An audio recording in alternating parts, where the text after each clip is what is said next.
आपको बताएं कि हुकूमत का इमरान खान की नाअहली के लिए सुप्रीम कोर्ट में रेफरेंस दायर करने का फैसला। पीटीएम इजलास में इमरान खान और दीगर क़यादत का नाम ईसीएल में डालने का फैसला किया गया है।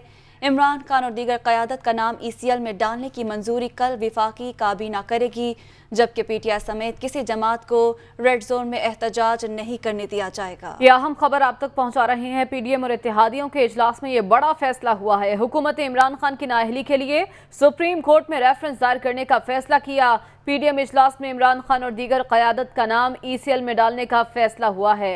इमरान खान और दीगर क़यादत का नाम ईसीएल में डालने की मंजूरी कल विफाकी काबीना करेगी। पीटीआई समेत किसी जमात को रेड जोन में एहतजाज नहीं करने दिया जाएगा।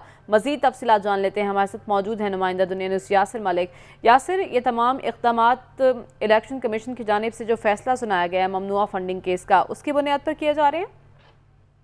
जी बिल्कुल, देखें, पाकिस्तान डेमोक्रेटिक मूवमेंट और इत्तेहादी जमातों का जो सरबराही इजलास है वो खत्म हो गया है। इस इजलास में कुछ अहम फैसले किए गए हैं, जिसकी जो एक तो ईसीएल में नाम जो है वो इमरान खान का डालने का फैसला कर लिया गया है। इमरान खान और दीगर क़यादत का नाम जो है वो ईसीएल में डालने की मंजूरी जो है वो कल वफाकी काबीना के इजलास में दी जाएगी और रेड जोन में अब तहरीक इंसाफ समेत किसी भी जमात को एहतजाज करने की इजाजत जो है वो नहीं दी जाएगी। ममनुआ फंडिंग केस में इमरान खान को नाअहल करने के लिए सुप्रीम कोर्ट में जो रेफरेंस दायर करने का जो फैसला हुआ है और पाकिस्तान तहरीक इंसाफ पर जो पाबंदी लगाने के हवाले से जो रेफरेंस दायर करना है, इसकी भी बाज़ाब्ता मंजूरी जो है, फैसला हो गया है, लेकिन बाज़ाब्ता मंजूरी जो है वो कल के इजलास में जो वफाकी काबीना का होगा उसमें मंजूरी ली जाएगी और इमरान खान के खिलाफ आर्टिकल 62 और 63 के तहत रेफरेंस जो है वो दायर किया जाएगा।